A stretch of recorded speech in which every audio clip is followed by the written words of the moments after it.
हम बात कर रहे हैं अलीराजपुर जिले के जोबट की, जहां पर कुछ दिन पहले मासूम के साथ घटी घटना को लेकर अलीराजपुर जिले की राजनीति गरमा गई है। हम बताना चाहते हैं कि कुछ दिन पहले मासूम के साथ घटी घटना को लेकर उनके परिवार से मिलने कांग्रेस के नेता डॉक्टर विक्रांत भूरिया पहुंचे थे। वही अगली कड़ी में जीतू पटवारी भी उस पीड़ित परिवार से मिलने के लिए पहुंचे। वही उसके बाद अगली कड़ी में कांग्रेस के द्वारा पटेल फार्म हाउस में प्रेस वार्तालाप की गई, जहां पर उनके द्वारा भारतीय जनता पार्टी के नेताओं पर निशाना साधा गया। और क्या कहा, आइए देखिए।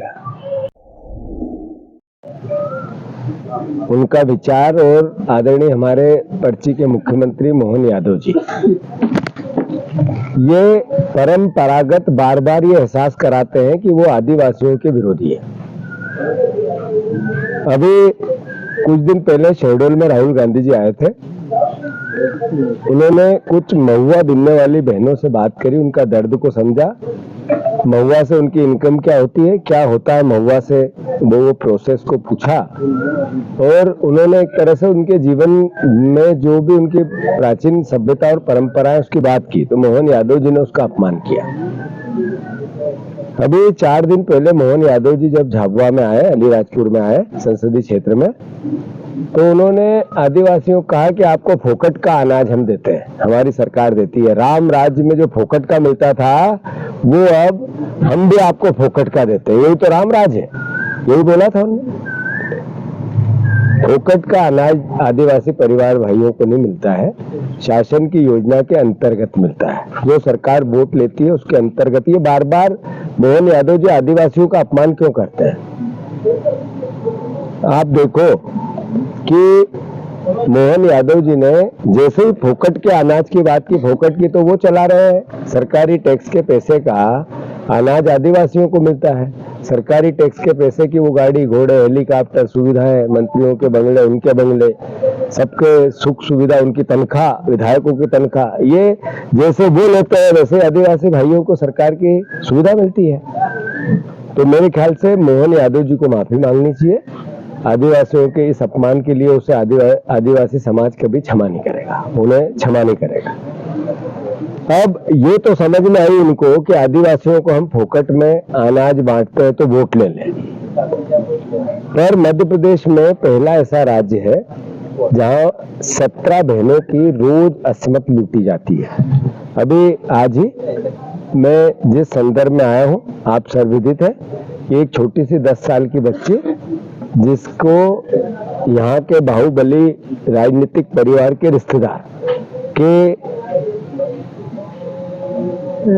बेटे ने उस बेटे की अस्मत लूटी और हालात क्या रहे कि यहाँ से उनको इंदौर रिफर करना पड़ा। इसका मतलब है कि स्थिति बहुत भयावह है। अब मैंने जैसा कहा, क्या मोहन यादव जी में इतनी सद्बुद्धि नहीं थी कि राजनीतिक प्रभाव का दुरुपयोग हो रहा है?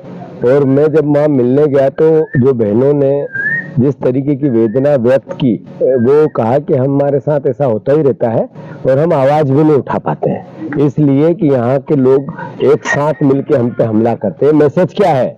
ये मैसेज है कि आदिवासियों के हितों और अधिकारों पे, आदिवासियों के अत्याचार और अनाचार पे भारतीय जनता पार्टी का संरक्षण है। अगर आप में थोड़ी सी भी शर्म हो तो आपके मंत्री का इस्तीफा भी लेना चाहिए आपको। और अगर थोड़ी सी भी सभ्यता और सौम्यता आपकी सरकार में हो तो ऐसी घटना रोज 17 बहनों की अस्मत लूटी जाती है। अभी बड़ी बड़ी बात करके गृह मंत्री देश के गए हैं, रोज भाषण दे रहे थे।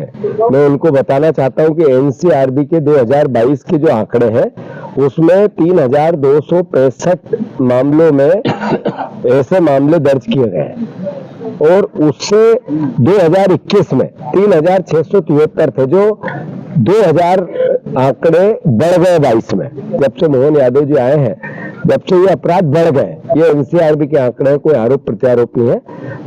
बलात्कार के मामले में मध्य प्रदेश देश का तीसरा राज्य है, तीसरा राज्य। मोदी जी के अच्छे दिन है, ये चुनाव चल रहे हैं, ये मोदी जी नया भारत बना रहे हैं। ये ये हालात है कि 3046 महिलाओं के साथ बलात्कार के मामले 2022 में मतलब एक तरह से दर्ज हुए, जैसा मैंने बताया। बलात्कार की घटनाओं को लेकर 20 साल का कार्यकाल महिलाओं की, बच्चियों के दुराचार की घटनाओं में लगातार बढ़ोतरी हो रही है, हर साल बढ़ोतरी हो रही है, और खासकर हमारी आदिवासी बहनों पे। तो ये सरकार का असली चेहरा, चाल और चरित्र समझ में आता है। मैं मानता हूं इस पूरी घटनाक्रम में कि जैसा कि प्रदेश की बच्ची का रेप हुआ है, ये छोटी बच्ची 10 साल की, 2021 में 3522 घटनाएं ऐसी हुई थी। देश में नंबर 1 पे है मध्य प्रदेश, देश में नंबर 1 पे है मध्य प्रदेश। शर्म नहीं आती बीजेपी को? शर्म नहीं आती मोहन यादव जी को, जो आदिवासियों को मुफ्त में अनाज देने की बात करते हैं, फोकट में अनाज देने की बात करते हैं? उनके बच्चों की असुरक्षा है। और इस बच्ची के साथ ऐसी घटना हुई क्यों? क्योंकि पिता दूसरी जगह पलायन करके गया था। पलायन इस 25-20 साल की सरकार का असली चेहरा है कि हमारे झाबुआ अलीराजपुर के आदिवासी परिवार का बेटा, जवान आदमी यहाँ टिकता ही नहीं है, पलायन करके दूसरी जगह कमाने जाता है। ये बीजेपी का असली चेहरा है। आपकी सरकार का जो नरेंद्र मोदी जी भाषण देते हैं उसका, उनका असली चेहरा है। फिर से आपके माध्यम से हमारे अलीराजपुर और झाबुआ और रतलाम संसदीय क्षेत्र के मतदाता बंधुओं से अनुरोध करना चाहता हूँ, ये आदिवासियों का जो अपमान मुख्यमंत्री ने किया, इसका बदला आपको लेना है। 13 मई को आपको बदला लेना है। 2 लाख बहनें 3 साल में यहाँ से गायब हो गई है, आदिवासी बहनें मध्य प्रदेश से 2 लाख। ये भी एनसीआरबी के आंकड़े में, आरोप प्रत्यारोप नहीं है, सर्च करोगे मिलेगा। तो उसका बदला लेना हमें। हम पलायन करते हैं, आदिवासी 20 साल से बीजेपी की सरकार है और पलायन करते हैं, उसका बदला मेरे परिवार के लोग ले। ये 1 लाख के पद 20 साल से नहीं भरे इस सरकार ने, उसका बदला मेरे आदिवासी भाई बहन ले।